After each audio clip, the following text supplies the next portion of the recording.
আসসালামু আলাইকুম। আলহামদুলিল্লাহ এগ্রো পক্ষ থেকে এবং কর্ণফুলী কোয়েল হ্যাচারির পক্ষ থেকে আরেকটা কোয়েল পাখির ভিডিও নিয়ে আসলাম। এখন হচ্ছে ভোর 5:40-এর কাছাকাছি। আমি কোয়েল পাখিগুলোর খাবার দিলাম, খাবার দেওয়ার পর এখন লাইট বন্ধ করার টাইম, কারণ এখন ডিম পারবে আমার কোয়েল পাখিগুলো।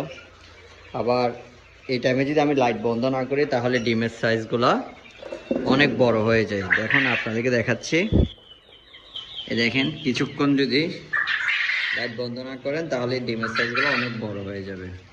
তাই আপনারাও চেষ্টা করবেন মাগরিবের টাইমে খাওয়া দাওয়ার আধা ঘন্টা পরে একটু লাইট অফ রাখবেন, 1 ঘন্টা যাবত দেখবেন আপনারা ডিম প্রোডাকশনও ভালো হবে আর আপনাদের কোয়েল পাখিও সুস্থ সবল থাকবে। কারণ কোয়েল পাখি যদি আপনার লাইট বন্ধ না করেন ডিম বড় হয়ে গেলে তাহলে পেটের মধ্যে আটকে কোয়েল পাখি মারা যায়।